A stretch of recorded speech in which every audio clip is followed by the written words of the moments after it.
Hello and welcome back to my channel. As you can see, the sun is shining. It's currently blinding me in the face. But at the same time, there's a lot of wind. So I hope this audio is okay. Today, we're going to be looking at the Canon 7D Mark II. This camera is officially 10 years old, which is crazy. It was released in 2014. It's now 2024. The 7D Mark II was a professional camera. It was retailed at about £1.8 thousand. Now you can pick it up secondhand for somewhere between £300 and £600, depending on the condition. I bought mine secondhand, and today I'm going to be talking to you about how this 10-year-old camera has served me while doing wildlife photography. The Canon 7D Mark II is quite a big camera. It weighs in at 910 grams, making it almost a kilogram in weight. For me, that was quite a big change from my Canon 250D, which is Canon's lightest camera. This weight, however, came with loads of advantages to having the Canon 7D Mark II, including a burst speed of 10 photos per second, also known as 10 frames per second. That was the biggest reason I bought it as a wildlife photographer.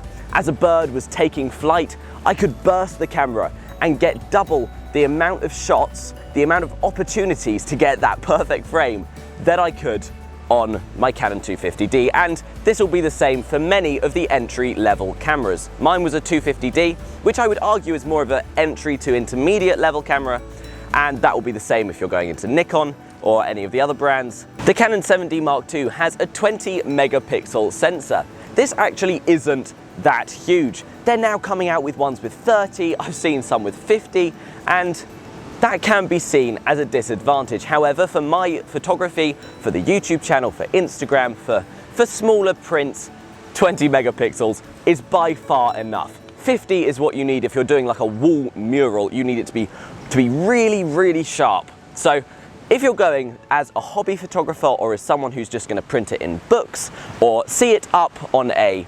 mid-size projector, then 20 megapixels will be perfectly fine. For me, that worked great. So that wasn't a limitation for this camera. And the beauty of the Canon 7D Mark II is its robustness. This camera is solid.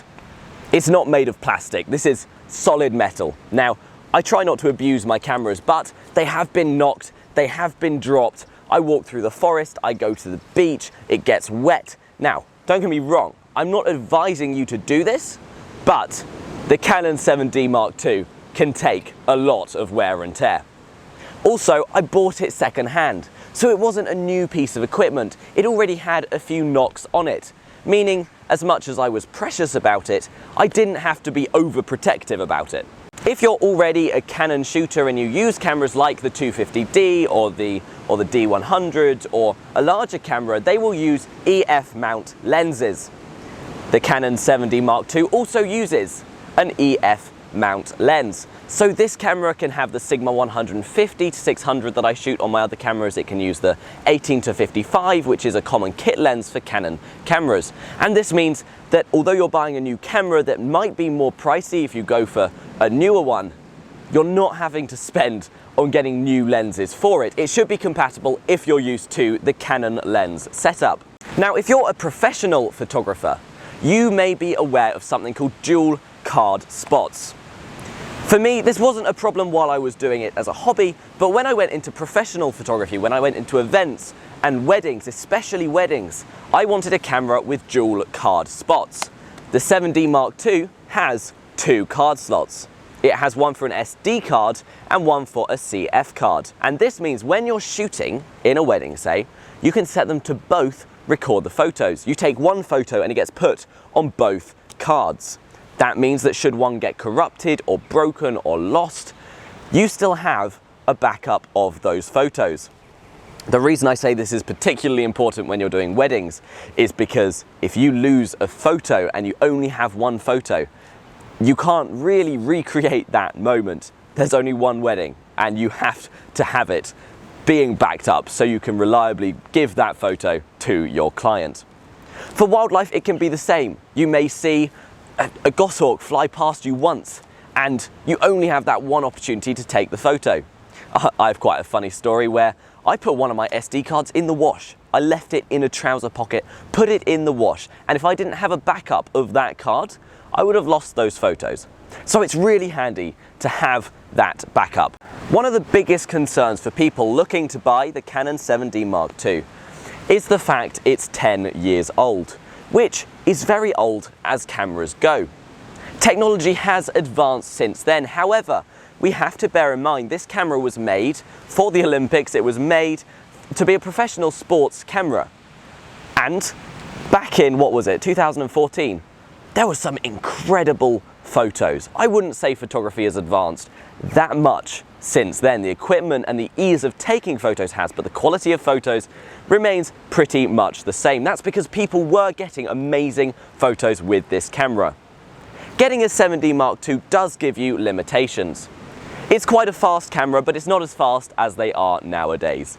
It has a pretty fast burst rate, but not as fast as they have nowadays. That being said, good results are very capable and it challenges you as a photographer. When you go to the Wildlife Photography of the Year Awards displays that they do around the country and you look at the cameras they use to take the photos, you see quite a few Canon 7Ds and 7D Mark IIs. That was one of the inspirations to buy this camera for me, seeing the results that the professional photographers, the really experienced wildlife photographers could get. I was like, yeah, if they can do that, so can I. The limitation I have found with the Canon 7D Mark II is video. And I don't take that as a con for the camera, because I didn't buy this camera to shoot video. This is a photography camera. Now, don't get me wrong, if you go in my channel, you'll see I have shot a few videos with this camera. And you can see that the quality just isn't there. It's 1080p, and if you're in a house and you want to shoot a video, or even if you're outside and you have some sort of stabilization, it is possible, don't get me wrong, people have shot amazing videos with this camera.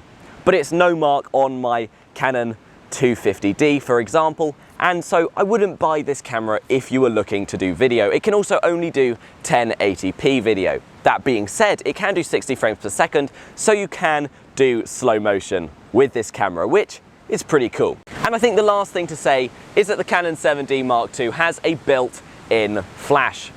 This is very handy if you're in the dark, and it does low light quite well. Don't get me wrong, you will see ISO if it's literally dark, but if you're kind of at dusk and dawn, it has a good ISO and it's good at coping without making too much noise. So I've thoroughly enjoyed the last 2 or 3 years I've had with this camera, and it's going to continue to serve me until it breaks down. I hope you've enjoyed this kind of review, kind of celebration of the 10 years of this camera, and if you have any questions, pop them in the comments below. All the equipment I use is also linked in the description, and my Instagram is Toby Wood Photo. Don't forget to go and follow me there and see the awesome photos and extra content that gets posted. I hope you enjoyed, and I'll see you in the next one.